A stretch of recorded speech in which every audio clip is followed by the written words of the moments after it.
শুভ দুপুর আমার প্রিয় বন্ধুরা। আজকে শেয়ার করব মজাদার দুধ পুলির রেসিপি। তো প্রতিদিনই তো তোমরা মোটামুটি ঘরোয়া কাজ রান্নাবান্না দেখো।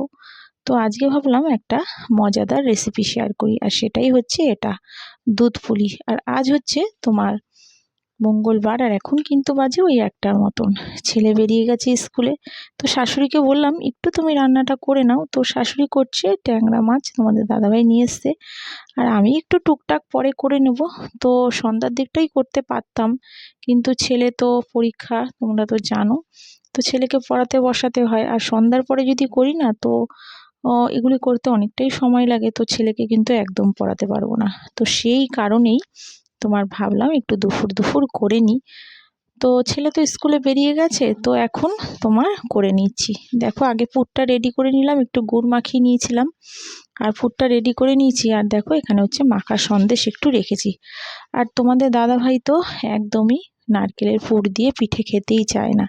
তো সেই কারণেই দুখানা পুর তোমার নিয়েছি, একটা হচ্ছে সন্দেশের পুর আর একটা হচ্ছে নারকেলের পুর। আর এবার চালটা দেখো মেখে নেব। এখানে আতপ চাল আর সিদ্ধ চাল মেশানো রয়েছে, একটু সামান্য নুন আর গরম জল দিয়ে কিন্তু মেখে একটু ঢেকে রেখেছিলাম। আর এই সময়টা কিন্তু ওই তোমার 2:30 মতন বাজে। রান্না বান্না পুরো কমপ্লিট হয়ে গেছে। তো হয়ে যাওয়ার পরে কিন্তু দেখো এবার বসে পড়েছি, তোমার পিঠেগুলি রেডি করব। তো আবার একটুখানি দেখো সামান্য একটুখানি মেখে নিচ্ছি, একদম নরম হয়ে গেছে। তো এখন আস্তে আস্তে করে পুরগুলি কিন্তু রেডি করব। আর এই দুধ পুলি জানো তো বন্ধুরা, আমার মায়ের কাছ থেকে পুরোপুরি শেখা।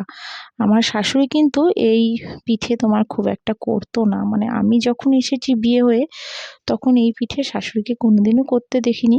ওদের বেশিরভাগই মুগের পুলি, পায়েস এসবই ওরা ভালো খায়। তো মুগের পুলি, পায়েস, পাটিসাপটা এগুলি তো আগেই করেছি। তো আজকে ইচ্ছা করলো একটু দুধ পুলি করি। তোমাদের দাদাভাই কিন্তু বেশ ভালো খায়, আমার বাবাও জানো তো খুব ভালো খায়, কিন্তু কিছু করার নেই। বাবা তো এখন আর খেতে পারবে না, কারণ বাবার একদমই চিনি বলো গুড় বলো কিচ্ছু খাওয়া চলবে না। তো আর কি করব। তো দেখো এবার কিন্তু দেখো কয়েকটা কিন্তু লেচির মতন করে নিয়েছি। এবার দেখো নারকেলের পুরগুলি ঢুকিয়ে ঢুকিয়ে যেরকমভাবে করতে হয় সেরকমভাবে করছি। খুব একটা সুন্দর না হলেও বন্ধুরা খুব একটা কিন্তু খারাপও হয়নি। আর যে কোনো জিনিসই তোমার শিখতে কিন্তু কোনো কষ্ট নেই, জানো তো। আগে আমি এই সমস্ত একদমই করতে পারতাম না বলে যে আমি কিন্তু হাল ছাড়তাম না। যে কোনো জিনিস শেখার আগ্রহ আমার কিন্তু ছোট থেকেই। তো যখন মা এগুলি করতো না, মায়ের পাশে চুপ করে বসে বসে দেখতাম আমার মা কিভাবে করে। তো দেখো এখন কিন্তু পুরোপুরি শিখে গেছি। খুব বেশি ভালো না হলেও একদমই যে খাওয়া যাবে না তা কিন্তু নয়। তো দেখো করে নিচ্ছি, আর দুধটা জাল দিচ্ছি। আর যেরকম প্রসেস এর আগেও তোমাদের দেখিয়েছি, একটু গুড় দিয়ে কিন্তু আগে দেখে নিলাম দুধটা। কারণ অনেকেই কিন্তু হয়তো তোমরা জানো না, অনেকের এরকম নষ্টও হয়েছে, অনেকের কেন আমারই হয়েছে। দুধ যখন ধরো জাল দিচ্ছ তখন হয়তো পিঠেগুলি দিয়ে অনেকেই তোমার গুড় দিয়ে দেয় দুধের মধ্যে, কিন্তু অনেক সময় গুড় যদি ভালো না হয় তাহলে কিন্তু এই যে মানে 2 কিলো ধরো দুধ রয়েছে, এই দুধ কিন্তু পুরোপুরি নষ্ট হয়ে যাবে। তো সেই কারণে তোমরা যদি এরকম করে করতে পারো, একটা ছোট বাটির মধ্যে একটুখানি দুধ নিয়ে সামান্য একটু গুড় নিয়ে আলাদা যদি জাল দিয়ে নাও, তাহলে দেখবে যে দুধ কেটেছে কিনা, তাহলে তোমরা বুঝতে পারবে। আমি যখনই পায়েস বা যখনই এরকম দুধ পুলি করি তখনই কিন্তু এরকমভাবেই করে নিই। তো একদমই কিন্তু দুধ কাটেনি, তো ভালো রয়েছে একদম।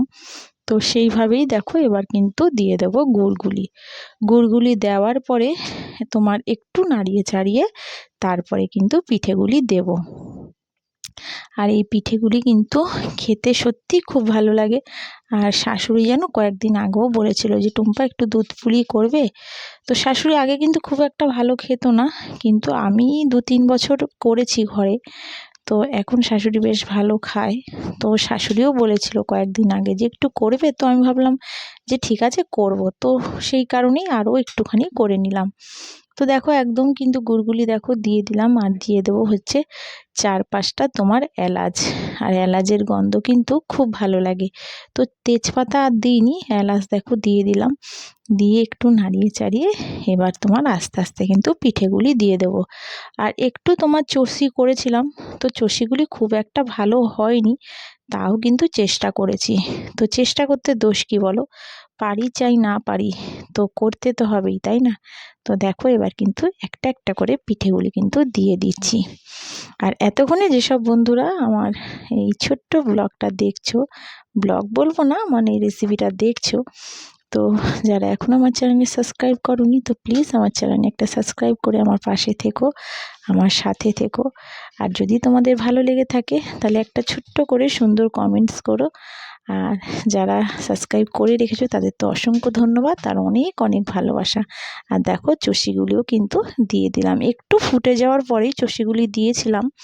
তো তারপর দেখো এবার একটু নাড়িয়ে চাড়িয়ে দেবো। তো গামলাটা কিন্তু বেশ বড়, 2 কিলো দুধ দেখো মোটামুটি হয়ে গেছে। তো দেখে মনে হচ্ছে আরও একটু দুধ লাগবে, কিন্তু দুধ যেন তো আর আনা ছিল না। তো থাক, এখন তো তোমার মোটামুটি করে নিই, যখন লাগবে পরে আবার একটা কিনে এনে দিয়ে দেবো। আর দেখো রেডি হয়ে গেল আমার মজাদার দুধ পুলি। তো এখন তো সব দেওয়ার পালা, তাই না? তো এখন তো দিতে হবে। তার আগে কিন্তু বড় ছেলে খেয়ে নিয়েছে, বড় ছেলেকে দিয়েছিলাম, তো ছেলে বলল মা খুব ভালো হয়েছে। তো এখন দেবো একটু ছোট ছেলেকে। আর দিতে বলতে আমার মাকে তো দেবো একটু, আমার ভাইয়ের বউকেও দেবো, আর দেবো আমার ননদকে। তো এখন দেখো বেড়ে দিচ্ছি ওদের, একটু দিয়ে আসবো ওদের বাড়িতে। আর ননদ একটু পরেই আসবে, তো ও নিয়ে যাবে, আর আমাদের বাড়িতে গিয়ে একটু দিয়ে আসবো। তো দেখো মোটামুটি হয়ে গেছে। আর ছোট ছেলে কিন্তু আমার পাশেই দাঁড়িয়ে আছে, তো ও খেতে চাইছে, মা আমাকে একটুখানি খেতে দাও। তো ওকেও কিন্তু দেখো ছোট্ট বাটিটা নিয়েছি, ওকেও দিয়ে দেবো 2টো পিঠে। তো চলো বন্ধুরা, কেমন লাগলো রেসিপিটা আমাকে জানিও। আর যদি ভালো লাগে তোমাদের তো বললাম একটা সাবস্ক্রাইব করে আমার পাশে থেকো। তো চলো, আমার মজাদার দুধ পুলি কিন্তু রেডি। এবার ছেলেকেও দিয়ে দেবো, আর বাড়িতেও একটু দিয়ে আসি। তো চলো আজকের মতন কিন্তু টাটা, তোমরা সবাই ভালো থেকো।